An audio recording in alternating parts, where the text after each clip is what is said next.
আসসালাতু আসসালামু আলাইকা ইয়া রাসূলুল্লাহ, আসসালাতু আসসালামু আলাইকা ইয়া হাবিবাল্লাহ, আসসালাতু আসসালামু আলাইকা ইয়া শুহাদায়ে কারবালা। কিছুদিন ধরে আমাদের ওয়াজের জগতে একটি বেয়াদবিপূর্ণ শব্দ জনৈক আজহারি বক্তা ব্যবহার করেছেন নবী সাল্লাল্লাহু আলাইহি ওয়াসাল্লাম সম্বন্ধে। এই কাউবো শব্দটার বাংলা অর্থ যাই হোক, কিন্তু সাধারণত এটা ইউরোপ আমেরিকায় যে বড় বড় র্যাঞ্চগুলো আছে, গরু বা মহিষ পালন করা হয় হাজার হাজার একর ব্যাপী, সেই র্যাঞ্চে যে রাখালদের রাখা হয় বেতনভুক্ত, যারা ঘোড়ায় চড়ে গরু বা মহিষকে পাহারা দেয়, তাদের ক্ষেত্রে ব্যবহার করা হয়। এটা শত শত বছর ধরে চলছে। কাউবো শব্দটা ব্যবহার হতেই পারে না। আরবে তখন গরু ছিল না, গরু পালন করতো না আরববাসীরা। আরববাসীরা দুনবাবা মেষ পালন করতো, উট পালন করতো।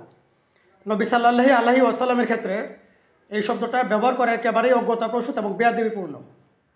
কারণ নবী সাল্লাল্লাহু আলাইহি ওয়াসাল্লাম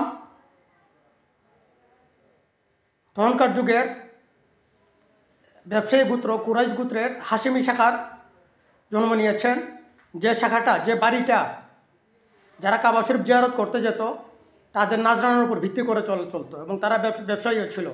নবীর বাপদাদা চাচারা খুব বড় ব্যবসায়ী ছিলেন।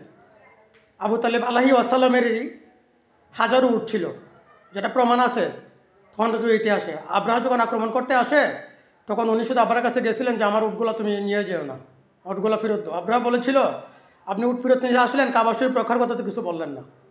তখন আব্দুল মুত্তালিব আলাইহিস সালাম বলেছিলেন কাবা শরীফ আল্লাহর গড়িটা আল্লাহ রক্ষা করবে, আর আমার উটগুলো আমি নিতে এসেছি, আমার উটগুলো তুমি চিন্তাই করো না। যাক, সে কথা বলতে চাই না। নবী মেষ চড়াতেন, ঠিক আছে, নবীর মেষগুলো ছিল নিজের পরিবারের। মেষ বা দুন বাবা উট উনি যে চড়াতেন, এটা ওনার নিজের বাপ চাচার ছিল, উনি পরিবারের ব্যবসা ছিল। উনি নিজের উট, নিজের মেষ, নিজের দুনবাগুলোকে চড়ানোর জন্য মাঝে মাঝে মরুভূমিতে যেতেন। কাজে ওনার ক্ষেত্রে কাউবো শব্দ, রাখাল শব্দ ব্যবহার হতে পারেই না। উনি রাখাল ছিলেন না, উনি নিজের সম্পত্তি দেখাশোনা করতেন। নিজের সম্পত্তি দেখাশোনা করার করলে এটা রাখাল হয় না।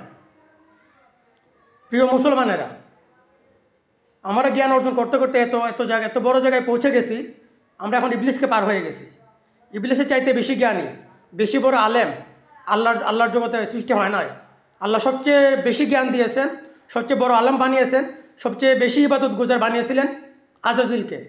আজাজিল পরে নবীর পূর্বসূরি, যার উসিলা নবী দিয়েছেন, যার দোহাই আদম আলাইহিস সালাম দিয়েছেন, সে আদমকে সেজদা না করার কারণে সে ইবলিস হয়েছে, সে শয়তান হয়েছে। আর এখন যদি কেউ নবীর শানে বেয়াদবিপূর্ণ শব্দ ব্যবহার করে, সে তো শয়তানের চেতর বড়টা হবে। এটা গণ্ড মূর্খের মতো কথা। সে আল হাজারে পরে এসেছে, সে কেন বলবে নবী কাউবো ছিলেন? তার উস্তাদটা কে ছিল? সে কি পড়েছে? আরবে কি তখন গরু পালন হতো? কাউবো মানে যে গরু পালে, গরুর রাখাল। নবী গরুর রাখাল ছিলেন না। নবী নিজের মেষ, উট, দুনবা মাঝে মাঝে বনভূমিতে নিয়ে যেতেন, দেখাশোনা করতেন। মুসলমান ভাইদের প্রতি অনুরোধ, আপনারা কিছু চিন্তা করেন। থিঙ্কিং পাওয়ার আল্লাহ আপনাদেরকে দিয়েছে।